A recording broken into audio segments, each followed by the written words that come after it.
บายดีพี่น้องสบายดีบรรยากาศสิไปเอาหมกข้าวกับอันอะไรพี่น้องพกนิ้วไปกับเบาอ้ายที่เก่าพี่น้องเอาเบาอ้ายสบายดีเนี่ยเด็กๆพี่น้องเอาสบายดีเนี่ยสวัสดีครับบาลูสวัสดีจ้าบาลูเดี๋ยวพากันไปพี่น้องสามคนพี่น้อง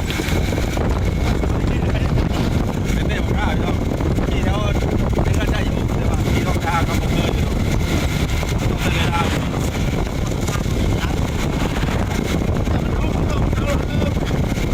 เอาอะไรไปทำกันกันนะเรื่องเรื่องหนาเรื่องเขาก็ต่อหนาวได้เขาอ๋อบ้านบ้านจอมแจ้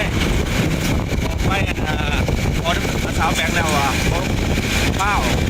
ไปนะแจ้งกับแล้วก็นิ้วเขาจะไม่เห็นดาบคนตีคอยเลยคอยเลยบ้าน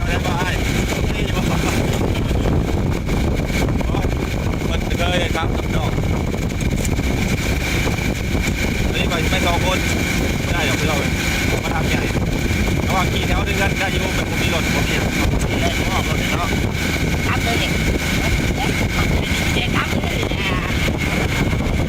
ทำได้พี่น้องมาเปิดทำได้พี่น้องสิไปเอาอันนี้เพชรดาบเอาต่ำๆก็ได้เบาสูงดอก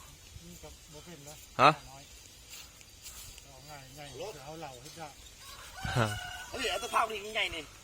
กุ้มมาสวยๆเป๊ะๆเลยช่องโค้งนี่จะหนึ่งมันยังงามด่าสูลายเด้เอาดีนะเอาดีนะงามงี้อยู่เลยเอาดีนะแล้วก็มะพร้าวไปน้องมะพร้าวมันอ่อนโพดมันน้อยโพดมีแต่15บุ้งบอลใหม่ไปน้องบางทีก็ซื้อเอาเพราะมันน้อยที่เนี่ยซาวแบงค์มันก็กว้างขนาดไปน้องมีหนองปลา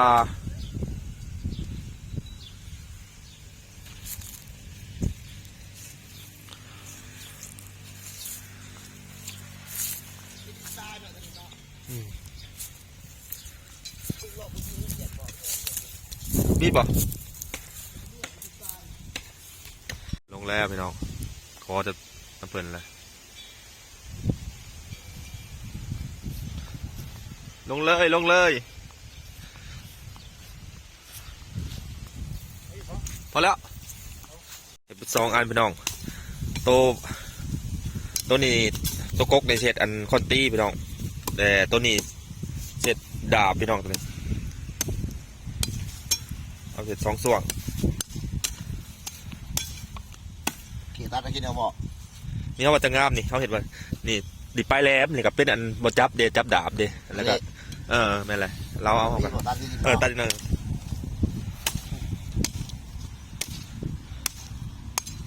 เหมือนอย่างเราเอาไม่ได้ตัดมะพร้าวมาได้พี่น้องมันน้อยแห้งมะพร้าวนี่นะวะพุ่งตัดสินเลยมองเนี่ย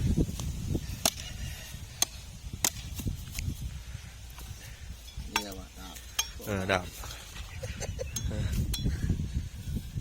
ดาบจะสีมันจะแฉงอยู่โค้งแกล้อเขาก็ล้อโมเป็นยังดอกไปเรื่อยๆดิตัดเอาอีกก็ได้นะคอนตีนี่บอลใหญ่ก็ได้คอนตีตัวกราฟบนคอนตีเขาใส่ประจำวันเลยนะนี่ประมาณนี้ก็ได้ไปเลยคอนตีเพื่อมันไม่ต้องเอาตัวนี้ดาบไปนี่เลยวันนี้คอนตีไปนี่มันไม่ได้ดาบตัวนี้โคตรผักเลยนี่เราซื้อเนี่ยแบบจะว่าแหละตัดขีดในคอนตีนี่ขีดดาบมันขีดดาบขีดได้ดาบมันยาวเลยเอาตัวนี้แหละเอาตัวนี้แล้วเนาะเอาตัวนี้แหละเมื่อบอกอ้ายก็เห็นมากยมพี่น้องเพอจะเอามาตำมากยมมั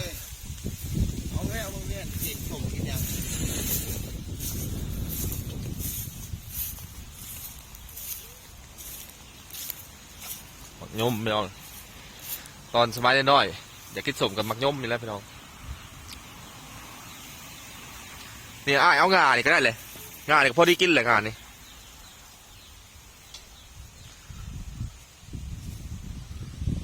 มาหล่อซื้อพี่น้องทางเมื่อตะลัง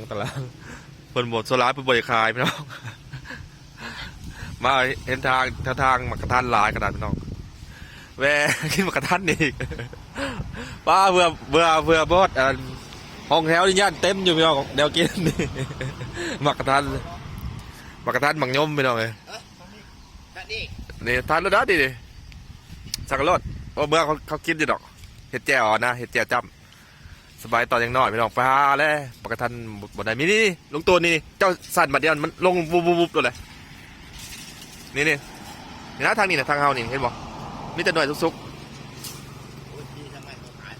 นี่มันนี่เจ้าเห็ดก็ได้นี่นะนี่เจ้าเห็ดก็ได้ขอมันก็รุดลงเลยทัน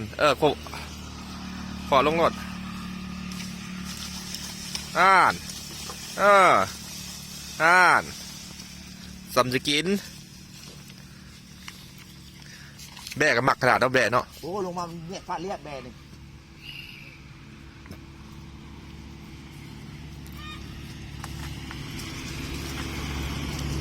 เมื่อไปเห็ดอันเล็กน้อยเขามักกินสม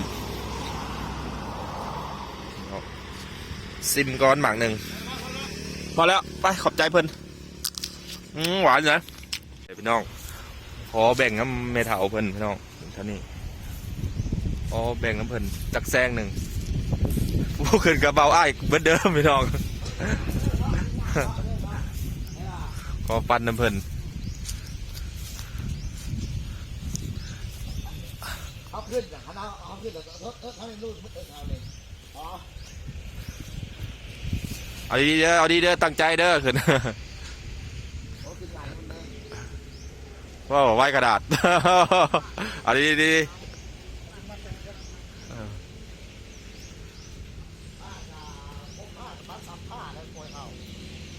ว่าไว้เรียนว่าอย่าขึ้นพี่น้อง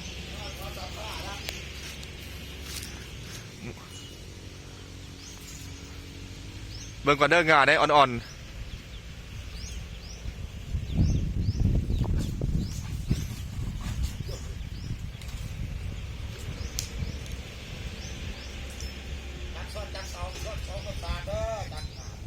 ซ่อนจับสองเด้อจะจับหนึ่ง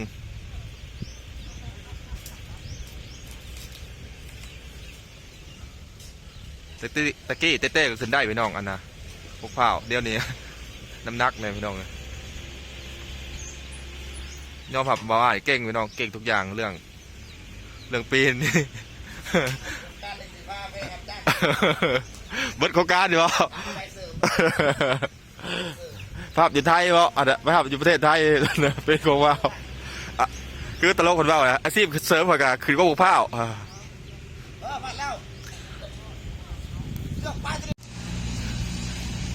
หาวิธีเอาลงไปลองเลยย่ามันนะบอกว่าล่น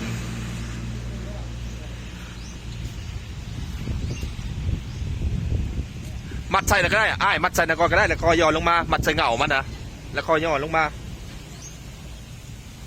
เด็กเสียวเนี่ยพี่ดอกกระดาษอยู่หลุมยังเสียวแล้วโลผัดเอาตั้งใจเลยไป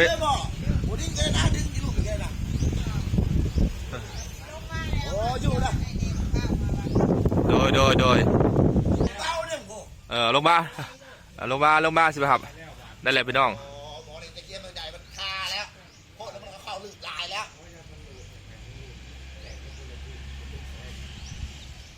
ง่ายขนาดพี่น้องเปล่ากัน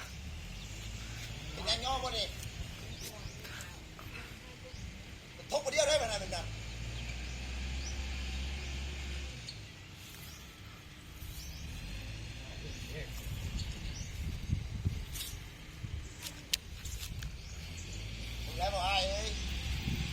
เอาดีๆนะ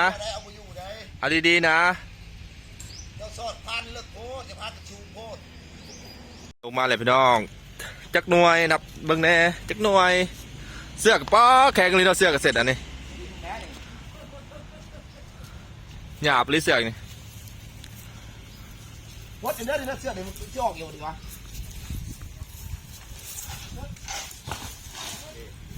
มาแตกแกคนกินเอาฟดเป็นแบ่งหายพี่น้องเลยก็ไปซื้อกันหน่วย10,000บ่ได้พี่น้อง120หน่วย6,000 มันหายนั่นนะ แม่นเลยขอบใจแม่อะไร ของไทยเนี่ยนะ เอาลงมาพอที่ถือ9 หน่วยเป็นงามเลยเหล็กงามเลย9 หน่วยเลข9หน่วยใหญ่ไปดอกเลยงามอีกขอบใจละลาย เอาคือรถโอ้น้ำเลย ได้เรียบร้อยพี่น้อง เลยลาวจะเลยเห็นแล้วมันจะได้เลยลายอ่ะ ใส่รถเมื่อยอีกวันนี้รถเขากับสิกลับได้บ่3 คนพี่น้องตั้งข้าวอีกนักขนาด ซื้อได้ยาง ป้ายบัดนี้ผมมกขอบใจละลาย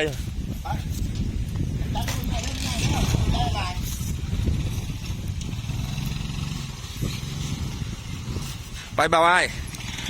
คนโสด ลงก่อนพี่น้องอย่างเอาหมกผ้ากับเนาะใบนับเนาะถึงแซงงามเลยเลข9 หน่วยพี่น้องขึ้นตักแดงก่อนขึ้นก่อน